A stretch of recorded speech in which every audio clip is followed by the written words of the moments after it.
Did you know that in 2024, the brand of Lilo and Stitch brought in about $2.6 billion? Well, I kinda did, because outside of the US and how much you'd see here, go to Ireland or the UK for a day and walk into any and every type of store and you're bound to find some sort of display filled with so much Stitch merch it's gonna be like, wow, why you got so much Stitch merch?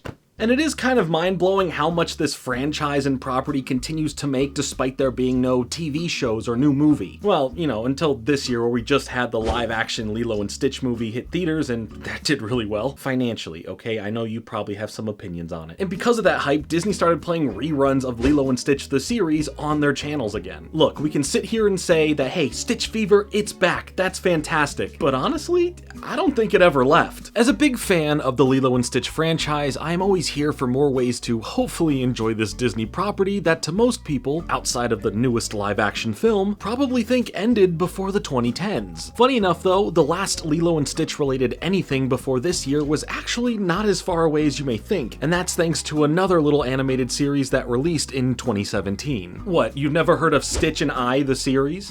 What's next? You never heard of Stitch the anime? Then what next? You're gonna tell me that you didn't realize that today is June 26th that this video was uploaded on, aka Stitch Day? If you're a real fan, you know his number, 626, June 26th, it just makes sense. So as a real fan, I did plan for this video to come out today on 626. You're welcome. Wow, simply amazing. You're so Thank smart. you. Oh, thank you. Stop. Oh, stop, please. Thank you. Oh, you're too kind. Thank you. Oh, I appreciate it. Thank you so much. Today, I wanted to take a look at and talk about the other Stitch-related shows that exist, see what they're all about, and honestly just understand why the Lilo and Stitch property itself is so massive all around the world.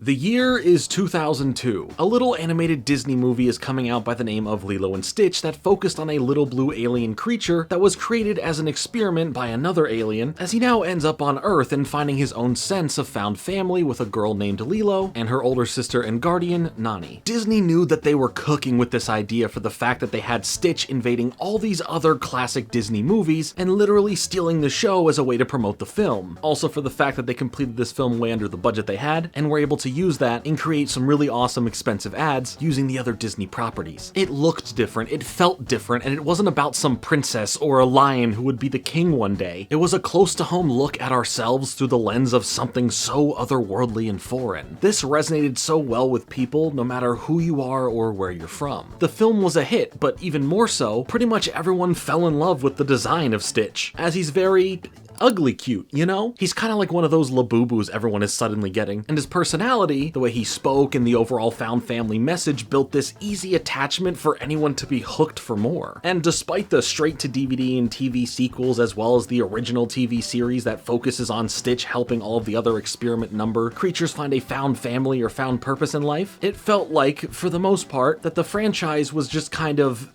dead. But that was only the perception given to a lot of people like myself, especially living in the United States. Because there was more. A lot more, in fact. Aside from all the Stitch love that can really be felt through all the merchandise, especially in places like Ireland and the UK, there were two other main pieces of media in the Stitch franchise that kept the property going beyond the movies and the TV show.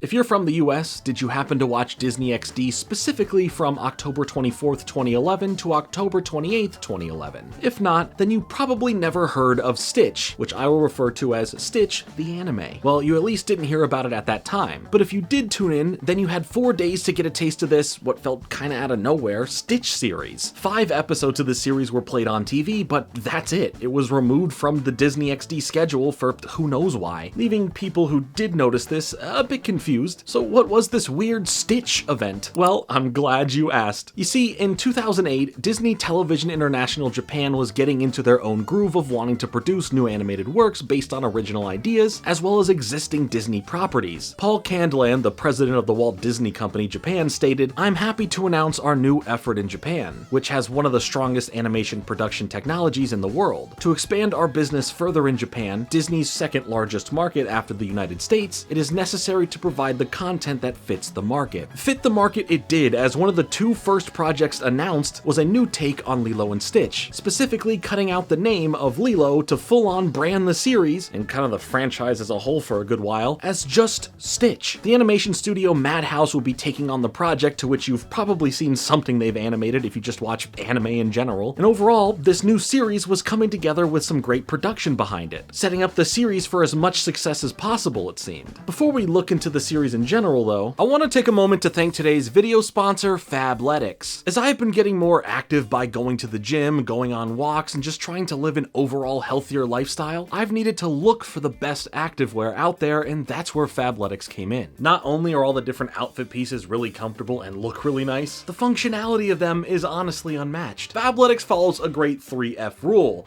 fashion, fit, and function. All three are clearly checked off with any piece you'd wear. For me, some of the best features come from how stuff like the shirts feel breathable and have sweat-wicking fabric, as well as when it comes to the shorts, they have internal and external pockets, so you don't have to worry about your phone bouncing around on a jog. Plus, they have all the sweat and odor resistance features the shirts have as well. Every Fabletics piece of clothing was designed with all the functionality an active person would want in their clothes. Taking things to the next level, Fabletics wants to help you kick off the summer right. Becoming a VIP member will not only get you up to 50% off every product, but you'll also get a special 80% off deal for your first 5 items, and then 70% off the rest of your first order beyond that when you sign up. With your VIP membership, you'll also get a 2-piece outfit, a kit, or any single item up to $100 every month, or at the start of the month between the 1st and the 5th, you can choose to skip without being charged for that month. Plus, under the membership, you'll get access to shop across men's and women's styles, as well as their other offerings like scrubs and Yitty, plus many other perks and benefits like early access to new drops, VIP only sales, and more. I love the premium quality that every piece has. I love the way they look and feel, and so will you. So click the link in the description to get 80% off your first order when signing up as a new VIP. Thanks again to Fabletics for sponsoring this video. Now, there wasn't really a plan to reboot the series completely or find a way to set it in a different universe or making it have no attachment to what came before it. Stitch as a character was getting really big in Disney's Japanese and Chinese markets, being a big attraction to go to the Disneyland parks in both countries. From rides to merch to meet and greets, Stitch was a big draw for many. So the main idea for the anime series was to make it more of a continuation of what has come before, rather than making it something 100% new. They had a built-in audience already and wanted to pull from existing characters and storylines to set up certain moments in this new series. The first glimpse of the series was shown in 2008 at the Tokyo International Anime Fair, with the pilot episode being shown around and letting it be known that there was a solid returning cast of characters not only from the movies, but from the TV show itself. Having characters like Hamsterville, Angel, Ruben, and more from the TV series really connected both the original TV show and this new one together. The series went forward in time a bit to where Lilo has now gone off to college, and that sounds familiar to something else in the recent live-action movie, and that's interesting. And for Stitch, well, he gets a bit rowdy and causes problems for Jumba, resulting in him eventually crash landing in a new location, the fictional island of Izuyoi, set off the coast of Okinawa. Much like the origins of Lilo and Stitch, Stitch ends up meeting and befriending a girl named Yuna. This gives him his companion for the series and another way to bring in that found family feeling, thanks to Yuna, her home life living with her grandma, with her mother not being around as she had passed away from a terrible typhoon hitting the area, and her father usually being out at sea as a marine biologist. That also sounds like something else from the live action movie. Interesting. But through Yuna and the life that she lives, we get into the overall plot of the series, introducing Stitch to his new fixation, a Stitchiation if you will, the Chitama spiritual stone that resides in a yokai-filled forest. The stone apparently has magical abilities, spreading its energy to give life to the local yokai, as well as the power to grant wishes. In order to get a chance to have your wish granted, you must do good in the world, performing good deeds like your Earl from My Name is Earl, having to right wrongs that you've done, and or overall put new goodness into the world. Stitch's rambunctious nature ended up causing quite a few problems, mainly for Jumba and Pleakley, but even around the island here, especially when first arriving. So now for him to get his wish granted, he must do good deeds as Jumba and Pleakley come around to help out and join into this newfound family setup, as well as help Stitch achieve these good deed goals. But is his wish a good deed? Because he wants to be the most powerful ruler of the universe. And that's a little wild, don't you think? Stitch's attitude in the series being a bit more wild and chaotic than he had learned to become was a bit necessary for the series, not only to reintroduce us into into the world, but in having a good connection between Yuna and Stitch, with her good nature helping fight back against Stitch's more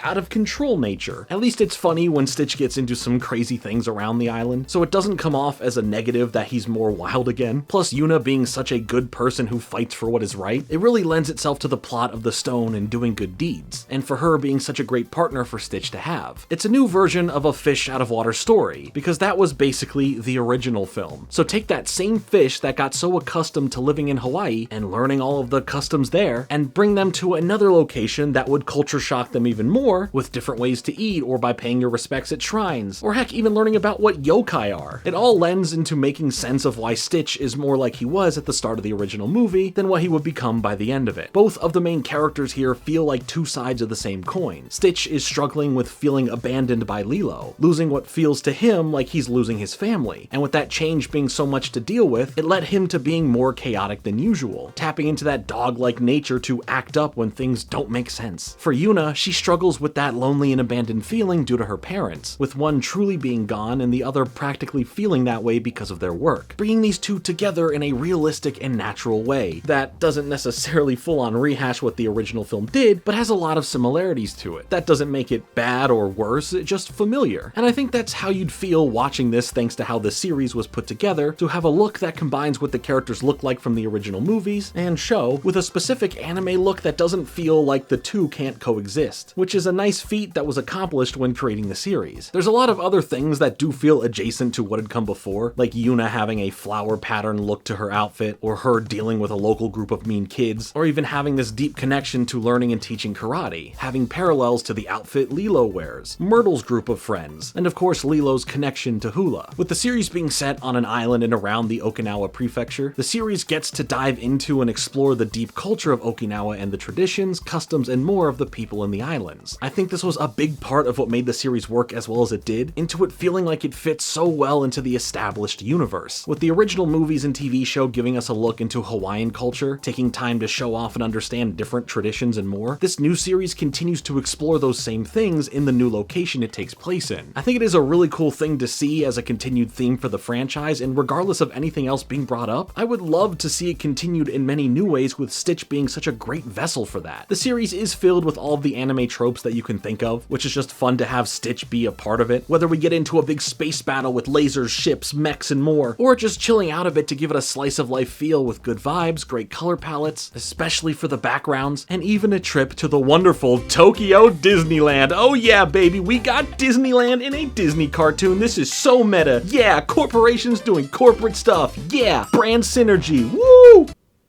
I'm sorry about that. But what I'm not sorry about is watching the series, because it really is a fun time, especially if you already are a fan of what's come before. Sometimes things get silly, like Stitch helping Santa Claus at one point, or having a little bit of time travel, you know, that's cool. Or the fact that the yokai spirits are a part of the series, or even the fact that there was a whole episode that takes place in Tokyo Disneyland. Are you kidding me? They got rides, they have jokes making fun of themselves, they have action, everything and more right here at Disneyland.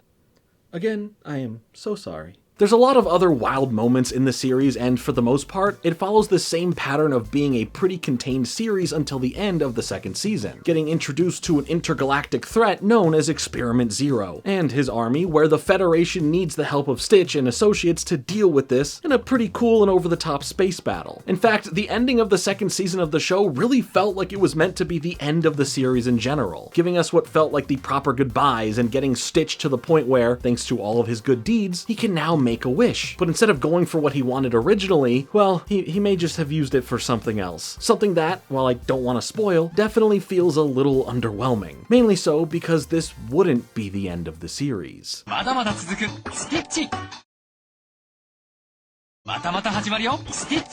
With the series running for 2 seasons already, having over 50 episodes in total, the popularity of it warranted Disney to keep the series going a bit longer, producing another season with 29 episodes. Madhouse would no longer be the studio doing the animation due to them being a little too busy with a lot of other projects, bringing in Shanae Animation to handle the 3rd season and the specials. You can tell right away that this season was made to expand the series, bringing the characters out of the small chill island life and into the main island city city life, complete with a new school to go to and a whole new area to explore for our characters, now effectively making both Stitch and Yuna fishes out of water together. Heck, we even get a new villain named Delia, who uses the other villains to try and get to Stitch for her own wants of getting his power core. She's even taken all of the other experiments and is also using them to do her bidding. So basically, they went back to some of the ideas from the original show here and mixed them into the plot a bit, bringing in more familiarities that we know from the last series, as well as having a bit of a plot point that we'll also see in the next series, but I'll get to that in a moment. The real big thing that everyone was waiting for or hoping for in regards to understanding more about what happened to the relationship between Stitch and Lilo is in this third season as well. Again, I don't want to spoil this, but this has caused some debates online as to if this was a satisfying way to explain what happened, and if it was good in the way that it was done and portrayed, with a girl who might be Lilo or might just really look like Lilo, and that's really all I'll say. I think it really makes an impact here if you watch it, but I do, however, spoil it when briefly mentioning the series in my other Lilo and Stitch video talking about the original series, so if you really want to know without seeing it for yourself, it's in that video. The third season would come to an end in July of 2011, but there would still be a couple specials made for the series that would release in 2012 and 2015, which, if you didn't know about the series, it's crazy to think how long it was still running for beyond what we had before the 2010s. Both specials, though, are pretty decent, offering more of what we would see in the show itself, just with a decent bit more action to raise the stakes, and I do think that the 2015 special Perfect Memory is a bit more of a fun ride personally, encompassing a lot of what makes Stitch as a franchise so enjoyable and heartfelt. One thing I love about the show is how it treats the characters, both new and legacy ones. When it comes to the character of Angel, you can understand why she became as popular as Stitch for brand recognition. Most likely, if you find any Stitch merch in person, there will probably be plenty of Angel-related merch as well. Here in the series, she gets a nice role as Stitch's love interest, giving us a chance to see how they interact with one another some more, like having them go on these little cute dates and all that. I love it, seriously, it's really cute. She's evolved in her attitude now, as well as to be a bit more princess-like thanks to her status as an intergalactic singing icon, and despite all that fame and intergalactic travel, she still finds time to visit Stitch so that they can hang out together. While Season 3 overall plays things a bit too safe and reaches back into its own bag of previous ideas, having a less interesting villain and taking in more anime tropes to play around with, the series as a whole is a pretty great time with some genuinely really well done episodes. Some that will make you laugh, some that will put you on the edge of your seat from the action, and some that will even make you cry. Now with Stitch, the anime being over and having those random specials drop years later, we get a new reintroduction to Stitch with a new series in 2017 titled Stitch and I. Continuing on with all of the lore built for Stitch up to this point, the series was developed with direct support from the people who worked on the original TV series to help keep the look and style of the show mostly intact for anything legacy character related. The series, made for Disney's Chinese market, was created with the same reasonings for the previous show, getting a production made specifically for their Chinese audiences, but in making it, wanted it to be accessible for anyone around the world, firstly developing the series in English to then translate it into Mandarin. It was a very interesting joint production between Chinese animation and production studios mixed in with people who worked on the original series and movies. While the series may not directly link to the previous series, at least in the explicit ways of saying it does, you can still view it as canonical. It's just Stitch in a new place with new people and getting into more shenanigans. Once again, our story brings us in with Stitch crash landing in the Wangshan mountain range in China after escaping being forcibly put in the middle of a war between two alien species, which thanks to them, unlocked a special programming inside of Stitch that can cause him to become this giant city-destroying creature. As both groups of aliens are looking for him, Stitch begins his new life in China, meeting and befriending a girl named Ailing, or you know, the I in the title of the series. Together, much like with both Lilo and with Yuna, a found family bond is brought into the series between Stitch and I, with a lot of similarities to what we've seen in the past offerings in the franchise. It's not reinventing the wheel here. Now, I mentioned earlier that there is somewhat of a similar plot point that we see here that was kind of something in the previous show, with that being going from a smaller in scope life in the mountains to living in a city. Something in this series that I really doesn't want to do, but is trying to be forced on her to do by her aunt who lives in the city and wants her to be there so she can become a proper lady as she grows up. This series has even more direct parallels to the original characters based on stuff like her having an older sister that is trying to take care of her as best as she can after their parents died, having to now struggle with a working life and raising I as their aunt is trying to separate them and get I out to the city. So you can really see where things are going with this and how Stitch and I build up a nice bond with one another. Also, Jumba and Pleakley are in the series as well and end up using their time in China by Jumbo working on making new creations based on Chinese mythology. Originally, they were there to rescue Stitch from the other aliens after him and get get him back to the Federation, but ended up staying because, well, they always do. You barely have to convince them and boom, they're there. Despite not having grander connections to the other movies and TV shows, we still get little cameo moments from major characters like Bubbles, and even Hamsterville, albeit through recreated flashback scenes, so take that however you will. For Stitch's purpose of staying around, he keeps having these visions that are leading him to a special shrine. Something is drawing him into it. But plot points like this and what the future will hold for I don't really go anywhere, as the series only ran for one season with a total of 13 episodes, meaning it didn't have a lot of room to build upon previous plots or introduce other legacy characters, or even get to truly finish the story being told. It did feel more rebooty than not, but it's still part of the overall story of everything we've seen in the entire franchise thus far, at least in my eyes. Now, while the art style for the show looks really nice and gives it a distinct look separate from the other series, Stitch and I just didn't find its audience quite like the previous two, in China or in syndication in the other markets that Disney has. It wasn't bringing in a substantial audience, as well as the biggest complaint being that it feels like another Lilo replacement setup, just making another character that is kind of like Lilo, but just not Lilo. So with too many people turned away from it, and in general just not enough people tuning in, Disney ended up stopping the series after 13 episodes, ending it without having any real resolutions, which is pretty crappy. It leaves the journey of Stitch, I, and the others looking for the shrine as an ambiguous, we won't give up and we will find it one day type of thing. So at least the series ends with a lot of good heartfelt stuff between Stitch and I, but it overall feels skewed more towards a slightly younger audience than the original series, whereas Stitch the anime skewed mostly older than the original. Stitch and I was available to US audiences for a decent bit longer than Stitch the anime was, with all episodes available in English on Disney's at the time streaming service Disney Now from December of 2018 to June of 2019. While Stitch and I was way more short-lived than the other two series that came before it, the series still offered a lot of what really makes the franchise so special. We got to explore Chinese culture and deal with personal family-related issues, as well as, of course, found family. Given the series had more seasons or episodes, we probably would have had a lot more time to connect with the main characters and take in more of the explored culture, which is probably the worst thing I can say about the series. It just needed more. There's just not a lot here. But it's not a horrible watch through by any means. It's fine, it's harmless, and overall, a pretty short show. But what came next? Was there more for the franchise in general to take a look at? Something that would start bringing the franchise back to the Western audiences? Why yes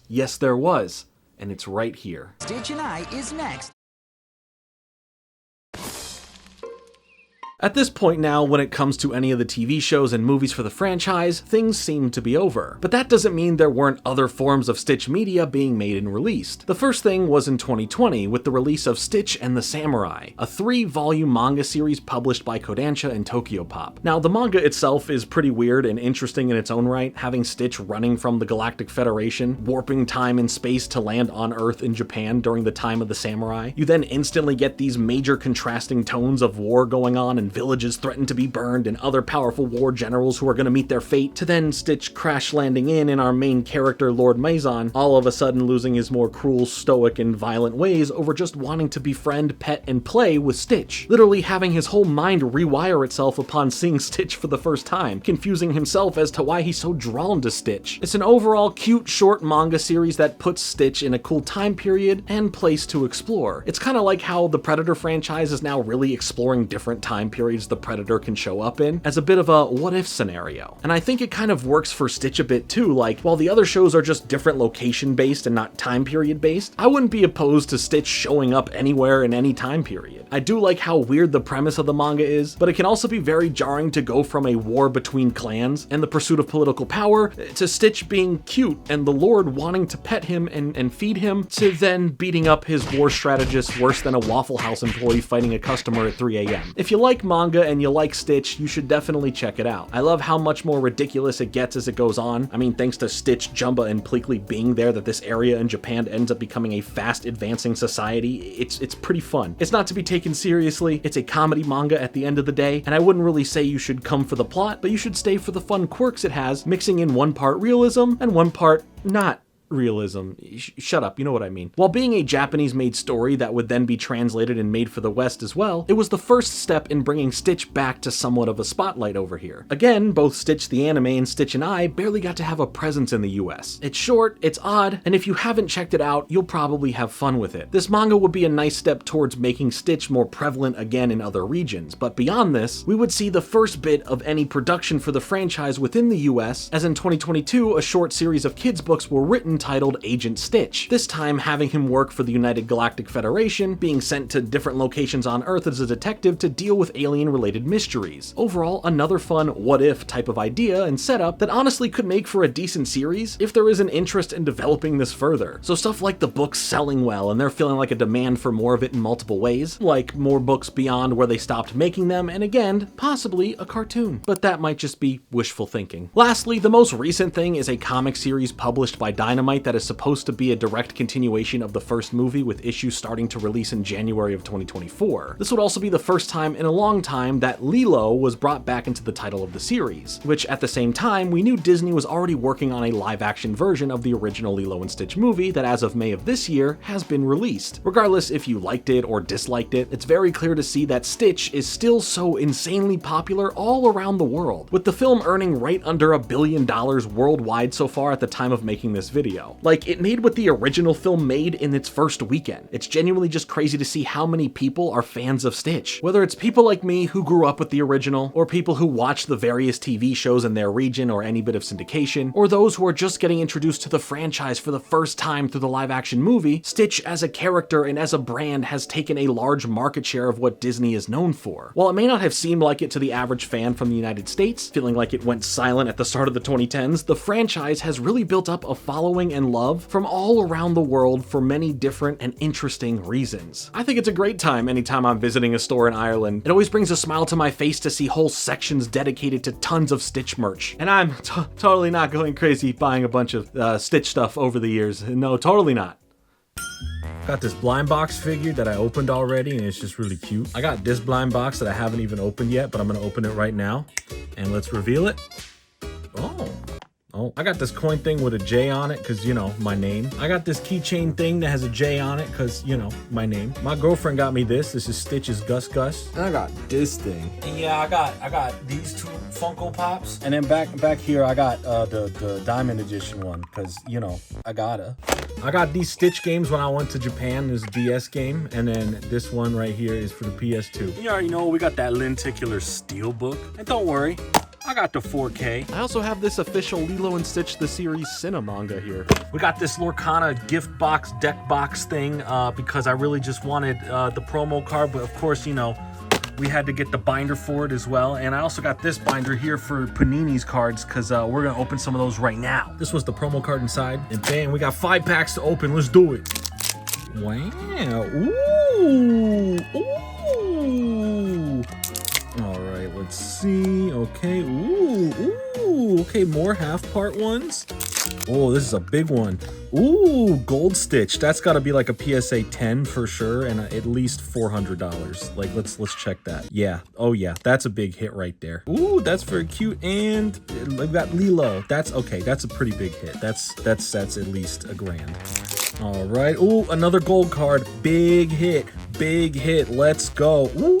Okay, that is unreal levels of shine. That is insane. Ooh, another big hit right there. Very nice, very nice. And, ooh, is that it? Oh, man. All right, last pack. Can we get some last pack magic here? All right. Ooh, very cute. We might have the other part of that one. Very nice.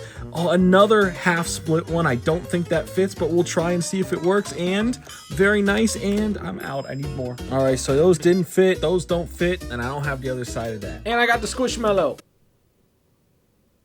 You got a little frog. I'm hoping that with Disney now getting into playing reruns of the original TV series again, that maybe we get some sort of reboot, continuation, or new TV series in general, with now feeling like the perfect time for them to really dive back into producing more for this franchise. But that's just me. If you haven't seen either Stitch the Anime or Stitch and I, they are definitely cool to check out and experience, especially if you are a fan of the movies and the original series. But I want to hear from you. What are your thoughts on Lilo and Stitch in general? Have you seen either Stitch the Anime anime or Stitch and I, and if so, what are your thoughts on them? I probably already know your thoughts on the live action film, but you know, just if you wanna, feel free to let me know your opinions on that in the comment section down below. Anyway, thank you so much for watching. Make sure to leave a like on this video and to subscribe for more videos like this coming soon. But until then, later.